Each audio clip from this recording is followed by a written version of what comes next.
Our speaker today is John Rushing. John served with a submarine training base at New London, Connecticut. So please welcome John Rushing. Is this sounding all right now? Yes. You missed all that story I gave you? Gee. One about the free tools. I know we'll have a bunch of people that want to volunteer submarine service after I get through talking, so.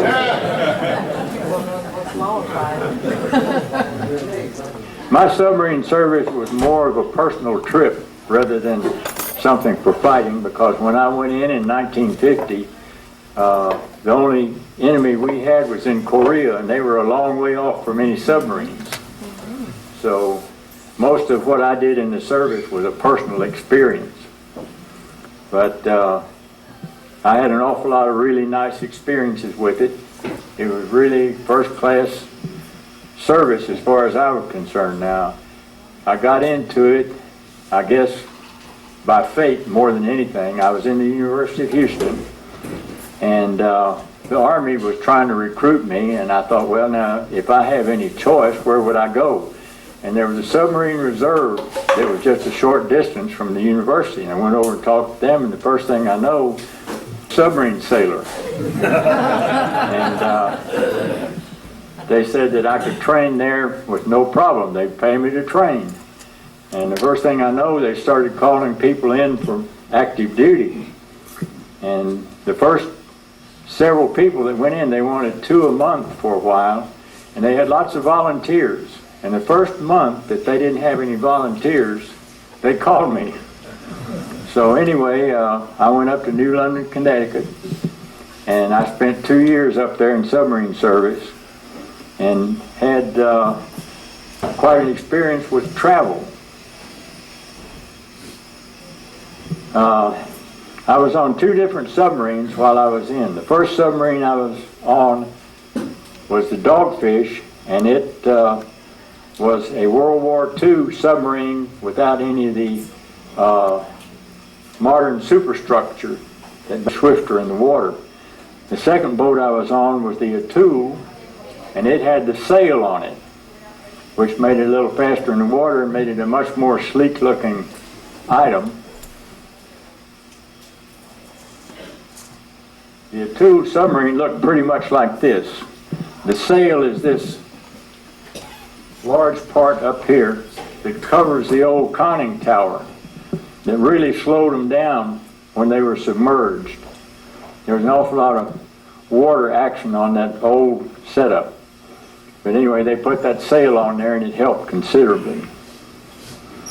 But while I was in some of the trips that we made, I went to Halifax, Nova Scotia, which was a rather uneventful sort of a trip. Went to Iceland, and Iceland was an interesting trip because it was flat cold up there.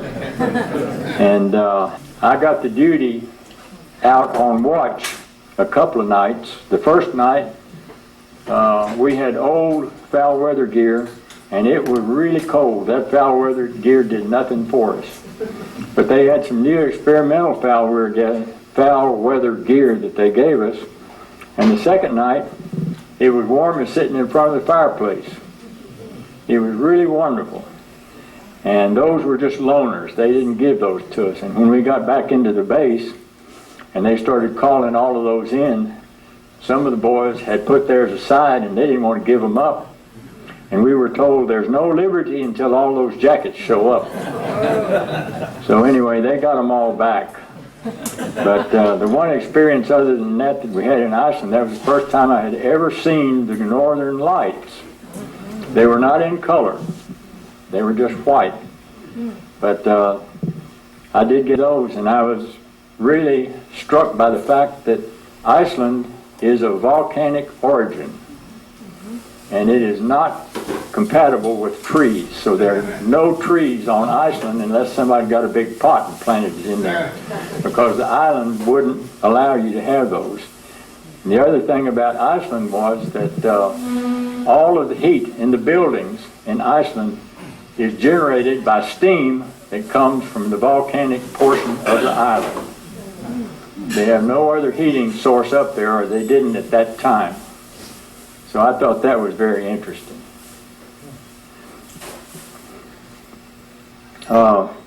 We also got to go to Cuba, and that was an interesting episode. We were there before Castro, and we got to tour the city. And the most interesting part of the city for the sailors was that the cab driver were well aware of the military people that were coming there, and so they took us to the distillery, where they had a big long table with all sorts of hooch on there that you could taste free. So a lot of us had a tough time taking the tour of the rest of the city after we'd gone there. After that, we went to the Virgin Islands, which again was an interesting sort of a place. It was beautiful down there, and the water was so clear that when we were going in, you could look down and you could see the bottom about 30 feet down, just clear as a bell with this light blue water over it. When we got into the port there and went ashore, it was pretty much a regular sort of a place, except that they had one place that we found that we wanted to go to. It was Bluebeard's Castle. And Bluebeard's Castle was on top of a hill where you could sit up there and you could look down and you could see the whole harbor. But the interesting part about it was that they had these nice comfortable chairs, and they had a brick wall up there, and you could sit in that chair and put your feet on the brick wall and order mixed drinks for 25 cents a shot. Now, we got up there on bicycles, which was interesting. And after a few shots, those bicycles were tough getting down that hill. But it was a real interesting experience to be in the Virgin Islands also. We also went to Key West, and Key West was interesting in the fact that we were from New London, which was a 100% submarine base, and the submarine base was very lax as far as saluting officers and such was concerned, and Key West was not. Key was basically surface craft, and they were very cranky about living by the rules. We tied up in Key West, and about 8 hours later, half the crew was on report. But some of the boys went out, and they were Yankees, and they were not used to that sunshine down there. And we had one fella that ended up in the hospital with sunburn. But a lot of them were very sore that night. Some of the special benefits that we got in the submarine service was food. We had excellent food service, and one of the reasons that it was really outstanding on the submarines was the fact that you had 3 shifts of sailors on the submarine. We had school duty, and when you went out to teach, only 1 shift would generally go out. That means that 2 shifts of the sailors in. They either ate on the base or ate at home or in town. And the submarines were allowed 65 cents a head per meal for 3 meals a day. And the sailors that didn't eat, their money went into the kitty so they could buy the food. And when we go out to sea and such, we had all of that money to spend, and we had lots of lobster and steak and all sorts of good stuff. And there were many mornings that we'd go in for breakfast and we'd have steak and eggs for breakfast. Wow. And we never had a night watch on the boat that the cook did not leave a roast or a turkey or something, a ham, on the table so that the duty crew could make sandwiches any time of the night that they wanted to. And we always had all the milk that we wanted to drink. We had no problem with it. So we ate pretty high on the hog.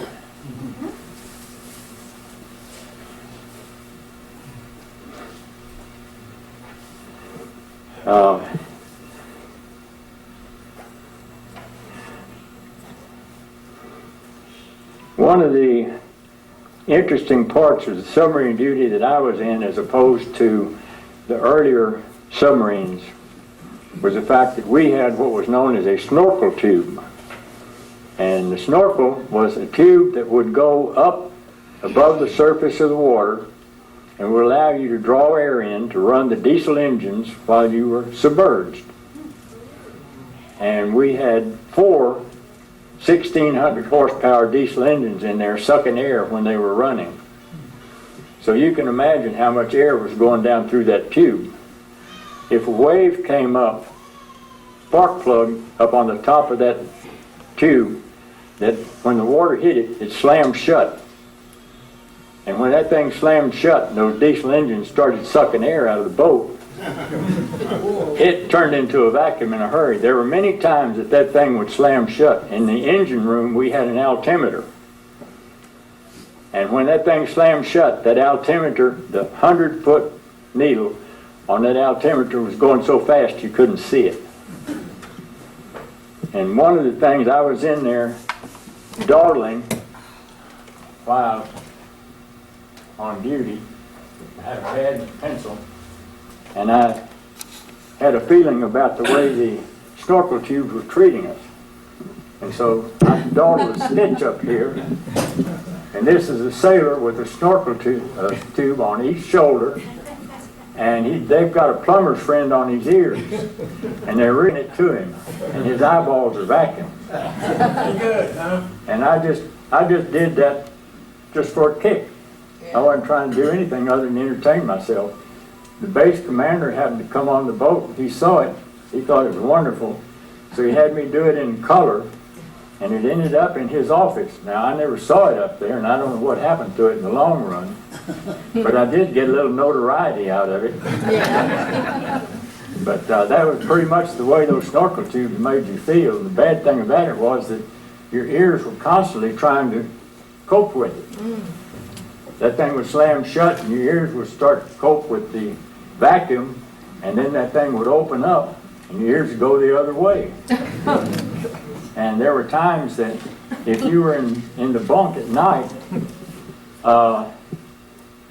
your ears might go one way without you having to get out of the bunk. One time that my ears corrected for the vacuum, and when the tube opened up, my ears didn't compensate, and it really started to hurt. And I jumped out of bed, and as soon as my feet hit the floor, my ears corrected the other way. So the snorkel tubes were a very interesting thing to have to put up with. We had one interesting situation where we always worked with new equipment like those jackets and such, and they had a new experimental torpedo that they wanted to work with. Very expensive, one of a kind, and we had the base commander on board, and we went out and they fired the torpedo, and it was set to go in the circle. And we were sitting there, and we were on the surface, and they were watching it go circle. They wanted to see a little closer. The captain says, "No, look at it a little better." And, "Oh yeah, let's move in a little closer." And the first thing you know, we heard the collision alarm, and we shot ourselves in the stern. Fortunately, it was not loaded, but unfortunately, it broke in half, and it's still at the bottom somewhere up there, off from New York. And I think at that time it was worth about $50,000. But he did get a close look at it. We had one instance where we were out from,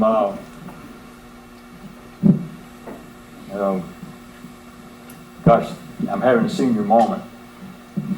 One of the areas between Connecticut and Florida, there's a really rough area of sea in there. And submarines have a tendency to roll because the hull is so round. In fact, they've got some large steel fins along the side that's supposed to compensate for part of that. But even at that, it will roll almost 45 degrees in either direction. The Cape Hatteras. We were off from Cape Hatteras, and we were in rough seas, and it was rolling back and forth and going up and down. I was off duty and I was in the mess hall. And the table in the mess hall was 90 degrees to the length of the submarine. So I'd be high and it'd be low, high and low when it was rolling. And I wasn't paying any attention to it. In fact, I was so used to it, I wasn't even aware that it was doing that. And I decided I was going to have a drink, and we had a fountain. It was all just opposite where I was sitting. And I went over to that fountain, and I turned the knob, and I was completely dumbfounded. The water came up, and I was sitting there going, and the water came up and went right straight over to the wall. That submarine had rolled way off to that side, so the water coming out just went down. That was a real interesting sensation when you're sitting there trying to suck water in and it's going the other way. Not many people get to do that.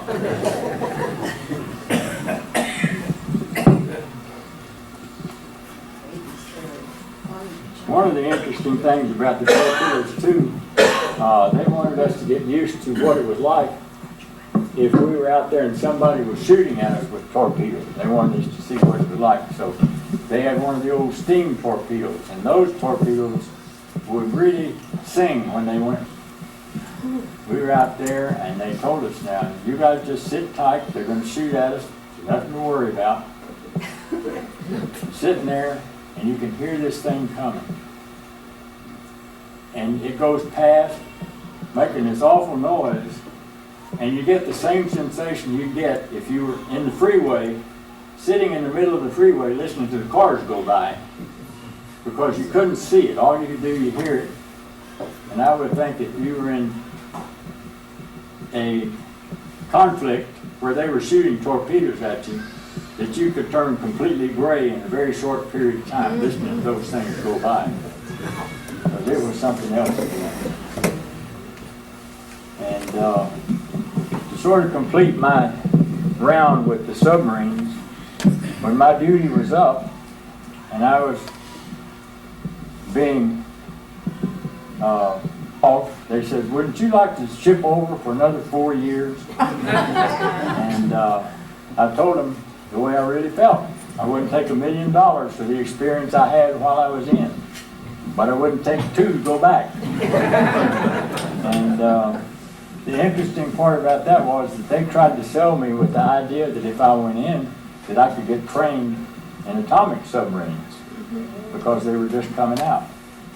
And I would have been on one of the first atomic submarines. I found out later that that was a real stroke of fortune there that I didn't re-enlist. Because the submarine I would have been on was the Thresher. Oh my gosh. And if you know what happened to the Thresher's at the bottom of the ocean there somewhere. Somebody did something stupid and it didn't have a chance. So I was very fortunate that I didn't re-enlist. And I'm about out of conversation, so if you have any questions, I'll try to answer them. And like I say, if you want to enlist in submarine service, we'll find a way that you can get in. Yes? Did you ever do any training of South American sailors on your submarine? No, but that brings up an interesting point. There's a Atule that I was on. My son looked up its history here not too long ago, and when it was decommissioned, they sold it to the South Americans, and they sank it. Yes? What was your rating? I was an engineman, 3rd class. They offered me officer school, but if I had gone to officer school, I would have had to stay in much than I wanted to. And I was looking forward to being a civilian again. Okay. Yes? How long did you normally stay submerged at a time?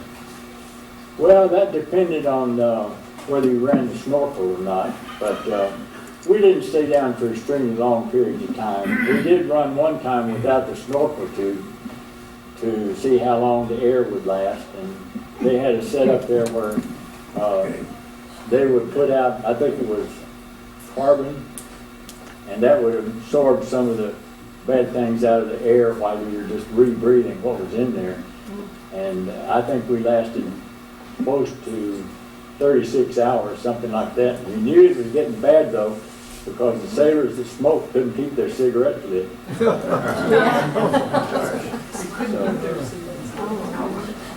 We also had one experience too, when we were in training, where they put us in a chamber and they pulled it down to a vacuum, and here all these sweaty sailors sitting there, and as I recall, all we had on was gym shorts. So all these bare-chested sailors sitting around in this tube in a vacuum, and they carried it down to a certain point to see how we did. Then when they started to release that vacuum, the perspiration just evaporated, it came out just immediately. And you could see the steam coming off of the bodies. And the first thing you know, the room is just completely fogged in with vaporized sweat. Needless to say, that was bad news trying to breathe. It didn't smell too good, did it? Pardon? Didn't smell too good either, did it? Oh no, it didn't smell good at all. It's kind of like sticking your nose in somebody's old gym sock. But we did have a few interesting experiences like that. Any other questions? You ever hit anything on the water, like a whale? No, no. We didn't have any problems at all like that. So, You made yes, sir. reference to the steam-driven torpedoes. Yeah, How do you justify that? the steam, Yeah. It was fast. yeah, the steam was faster. But it was also a problem because they had a problem with the sailors trying to drink the alcohol out of the torpedoes that made the steam. But they went to the electric torpedoes, and they had an awful lot of advantages. So, They were electric torpedoes. yeah, the newer ones were electric. The old ones were steam. They need lock. For the steam, I'm sure they did. I don't recall what it was at this time, but yeah, they I was did. just wondering how deep and how much oxygen they needed. So evidently they must have had a little tube up there. Well, I'm sure they had oxygen, you know, that was built into it. They had a canister of oxygen because it didn't have its own snorkel tube or anything like that. But I wasn't really that familiar with any of the torpedoes because I was in the engine room. All I had to worry about was noise and oil and such as that. But But if you Google it up, you get a schematic. Yep. John, they practice like the submarine had been hit by a depth charge or something, and you had to release debris up to a tube to indicate that it had been hit to fool the enemy. You practice anything like that? no. They just shot that out of the torpedo tubes. They load stuff in the torpedo tubes and pump it out. But that brings up one of the stories I was going to tell you that somehow I skipped. We were in Long Island Sound, and we were submerged, and I was in the conning tower, and the captain is on the periscope, and he says, "Oh my God," he says, "I can't believe this." And what had happened, he looked around, and there were two drunks in a racing sailboat trying to catch the periscope. And it created a dilemma in the fact that we couldn't outrun him, and we couldn't pull the periscope down because if we pulled it down and put it back up, we might put it right through the bottom of his boat. So after worrying a while trying to outrun him, the captain said, "Well, maybe we could fire one of the flares."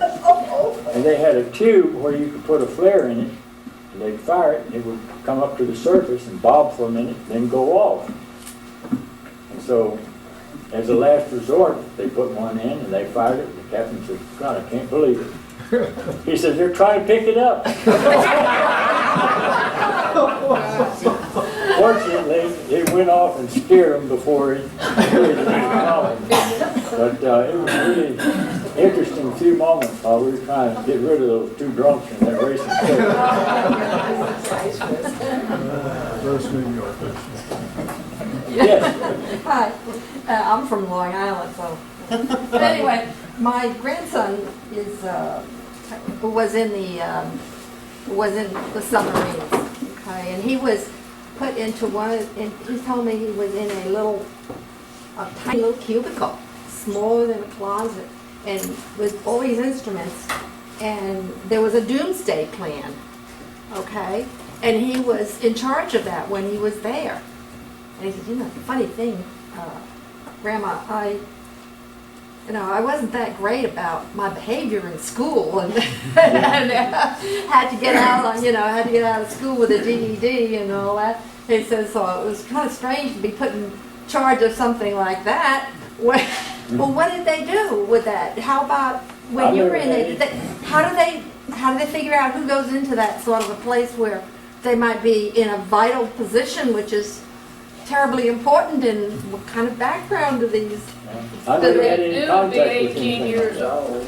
It just had to be 18 years old, that's all it had to be? Doesn't matter what their history was? that. Sometimes the military is very broad-minded about things like I that. think so. You get somebody to go in there, that's all you need. Oh, goodness. Any other questions? One other question, John. Did you do any torpedo target practicing or so with the torpedoes? No, we didn't do any of that. Do you have an escape chamber that you used to get out if you needed to? All the submarines were rigged where there was an escape method. The forward torpedo room and the after torpedo room were rigged up where you could build the pressure up in there and open the hatch, and then you could go up through that and go to the surface. And we had a certain amount of training with what they call the Momsen lung. It did not have oxygen to help you, but it had the carbon in it so it could absorb some of the bad stuff out of your breath. And you could use that to breathe for a short period of time.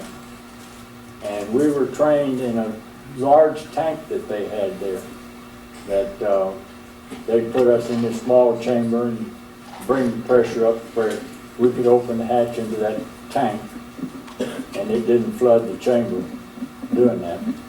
And we'd go in, and they had a rope going up, and they had frogmen there to make sure that we went the right way. I had one friend that had what they referred to as negative buoyancy.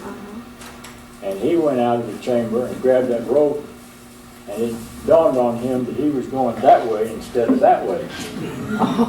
But most of us, when we went out, we'd go up that rope, and you had to let enough air out where you made bubbles, and you tried to go the same speed that bubble went. You didn't want to go slower or faster. And we all had training in that. And all the submarines in the forward and after hatch were, built where in a situation where you had to escape the submarine, you could use that method. Did you get to do this thing of getting out of the hatch and going up? Not on the submarine, we just used that tower. And of course, if you had to do it on the submarine, they'd have to flood the compartment on the submarine. And then if you did that, you'd have to worry about how you're going to get that submarine back up. I guess they could pump it all out, but that would have been an unnecessary sort of thing to do, to flood that chamber. When using that tower, it was the same sort of training and sensation. Oh. Did you ever go out on missions, like strategic missions? Didn't have any. Looking for and searching for and shooting down and all that? No. Like I say, when I was in, it was a Korean situation. The Koreans didn't have any Navy, so we didn't have to worry about that. The only military thing that happened with submarines during that Korean situation, they had one experimental boat that they put a large container on the deck that would hold 24 fully equipped soldiers. And they would come close to the beach and let the soldiers out to go ashore and then go back. And they referred to that boat as the Pregnant Purge. kind of maximum depth you had back in those days? I didn't understand your question. Do you have any idea what kind of maximum submerged depth you could go to back in those days? I Like still didn't- 100 feet below surface, 50 feet? You can't go to 500 feet back then. How deep can you go? I don't remember what the depth was, but it was, it was by crust depth, but I know that we did make a run that we went down and you could hear the thing creak as it was being compressed. And I'm going to say that it's probably 300, 400 feet, I think, that they were doing that. 1,000 feet, if they got to 1,000 feet, I think the boat would collapse. Yes, sir. Did submariners receive a $50 We got dangerous duty pay pay. every month? Yes. You deserved it. More. Well, they made up for a lot of that in the food. We, like I said, we really ate well. There were a few times that we were in New London, so close to Maine, and they'd get a bunch of those Maine lobsters. Oh, boy. And they had a few places where some of the sailors were having contests to see who could eat the most lobster. And I think one of the fellas ate 6 of them before he got sick. But we really did well in food. Anyone else? Yes. So how many of your compadres from that experience are still with us? That I can't tell you. Do you have reunions at all? No. Korean War, you didn't have any reunions No for the reunion. submarine? Guess because you didn't have any action, maybe? No, I don't know. I don't know. They might have had, at the submarine base, but they didn't come far enough south to get me. At the submarine base. Yeah. You still wear your uniform? No, I wouldn't fit it if I did. Aw, you're so slim. Looks like you could. Yeah. Got a question. I Yes. have a question. I've often wondered, how do they make room for the shell station on a submarine? When you cross the equator, do they conduct a shellback initiation? No, not that I know of. I don't think they could. No. Yes, sir. Have you been through Seawolf? Yes, I went through there some time ago and I was very disappointed because they took almost everything of interest out of it. Well, you can hardly move in there, Yeah. but I was at the New London Museum, Yeah. and at the entrance to the museum, they've got a steel ring that represents the circumference of a World War II submarine. Mm-hmm. And surrounding it is a steel ring that represents a modern-day nuclear submarine. Here's this little ring about like this, it's the World War II one, and here's this thing, big 50, 60 feet in diameter. Yeah. And I went on that new submarine, the nuclear one. They have 3 decks, they've got staterooms, as big as a destroyer stateroom. Yeah. And on World War II, when you had to sleep 3 to a bunk, Well, it wasn't 3 to a bunk. 2 but- to a bunk. No, it was 1 to the bunk. But the thing is, the bunks were so I'm close. talking about on patrol. I'm talking Yeah. on patrol. They always had plenty of room for it, but there were problems with that. You'd be asleep and the bunks were so close together, you sleep and you wake up abruptly for some reason, and you end up with the imprint of the springs on your face above you. My brother said they had two crews on a combat tour cruise, and that they hot bunking. He didn't mean to do it. I don't mean at the same share it. time, Yeah, I'm have to talking share about one guy would sleep, and when he got out and go on duty, somebody else take that bunk. Yeah, we never had that problem. We did have a problem one time, I remember. One of the fellas woke up at night and his bunk was on fire. The fellow that was above him came in, inebriated, and was smoking and dropped his cigarette. And it fell down and caught his sheets. And it wasn't a big fire, it was just a little smoldering steel, and that little smoldering part was getting pretty close to him. It had eaten part of the sheet, and we were about to go under it. But, no, we didn't have any problems like that. But that was one of the places on the submarine where you could understand how tight the quarters were when you got in where the sleeping quarters were. Because those bunks were very close together. You ever crashed down? No. We came close in the respect that we had some officers on there a few times that you had bow planes and stern planes. And between the two, the stern planes would move the stern up and down pretty much individually, and the bow planes would move out and down.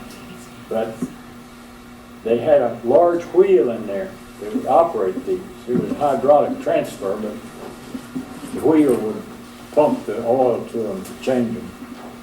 And if you cranked that thing all the way around real fast and it hit the locks, then it was difficult to unlock it and get it back out. Hurry. And there were a couple of times that we were out and we had some officers in there that were a little bit on the shaky side, and they cranked that sucker around and got it locked up, and we almost buried the boat in the mud in Long Island Sound. But that was about as close to dive as we ever had. Did you leave the officers there in the mud?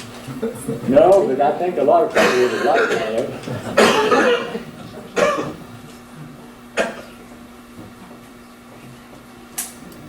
Yes. I'm about 8 years behind you, but I was a flat top sailor.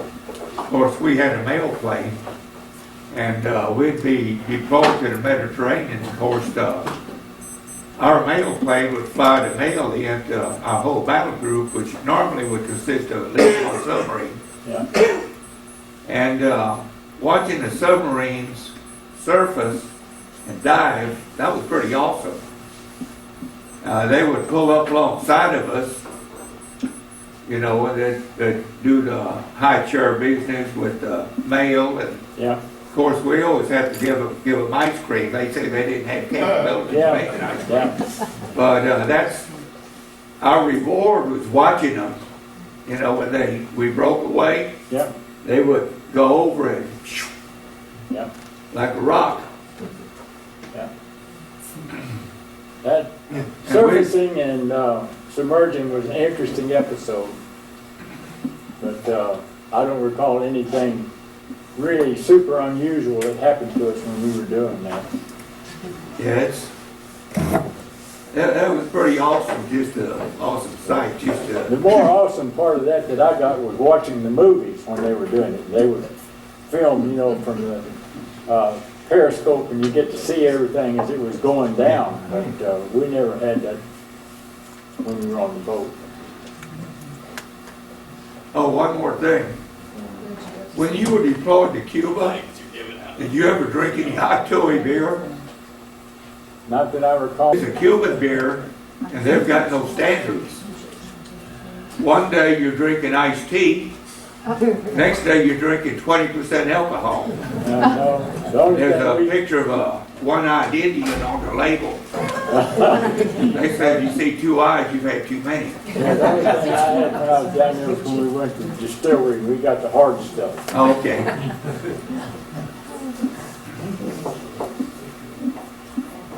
Anybody else?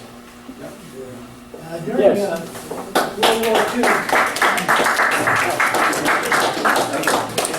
During World War II, I have a friend in Des Moines. O.D. Hawkins was in submarines in World War II, and I was told that service lost more soldiers killed than any other service during World War II. Could have been any connection to that. His submarine was that yellow submarine that's on display in San Francisco. One they used in the movie. Yeah. That's the submarine. He served on. Yeah. Yeah, I emailed him to see if he knew you. Didn't get an answer back. No, I didn't get around too much, especially on the East Coast, West Coast.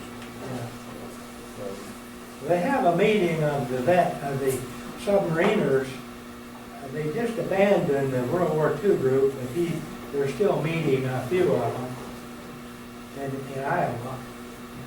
But it's been abandoned. I had a cousin that was a submariner, and he lived in Austin. And I was talking to him one time, and he said his group still had meetings every now and then, and I told him I'd like to go.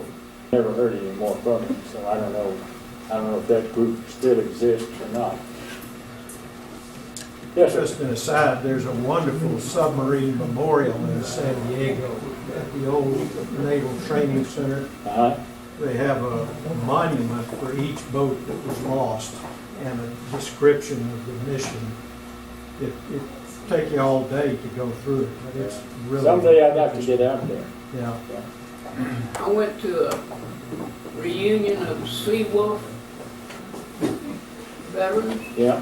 About 6 years ago or so. Thanks, Doctor, pick me up. And there was a few left from World War II. Yeah. All right. Were you, or the whole crew always aware of what was about to go on and happen? Or was it just always individual departments being told what we're about to do? No, not really. Everybody knew what was happening? No. If it was something that was important, I'm sure it went over the loudspeaker system. But other than that, no, they didn't make special effort to keep us up with what's going on. Yes, sir. So, Make sure you're turning your card. okay. Your name card. I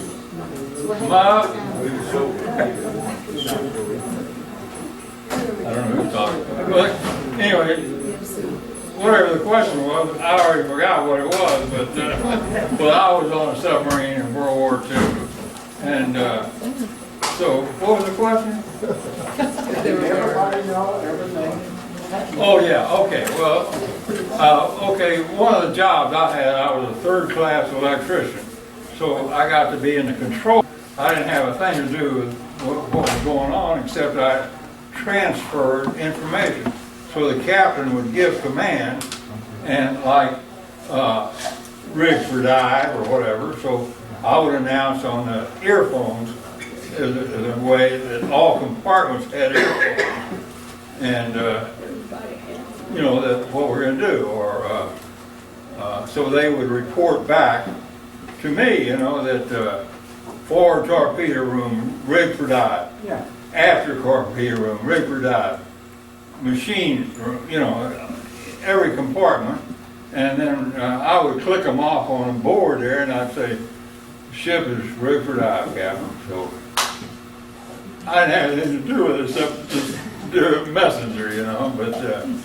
But we did keep each other informed, and there was loudspeakers throughout the ship.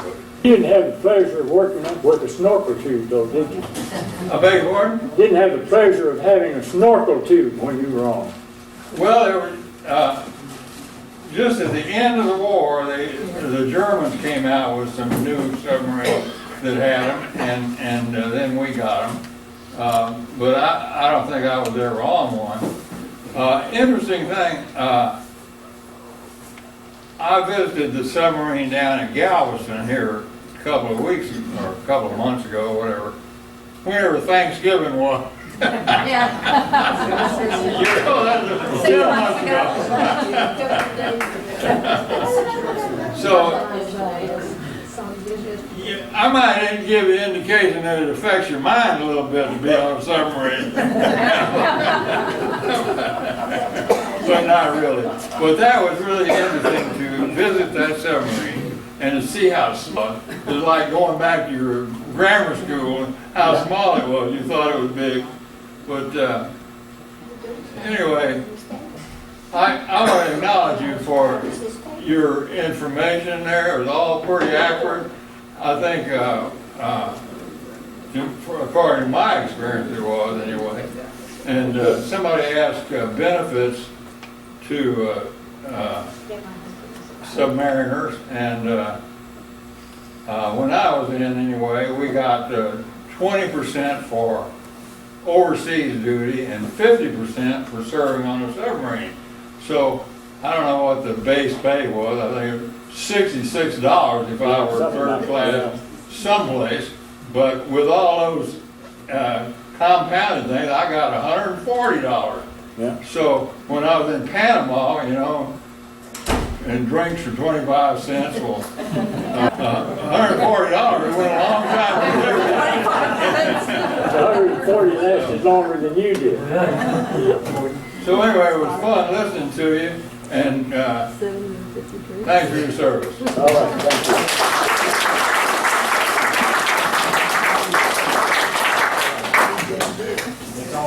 Thank you, John.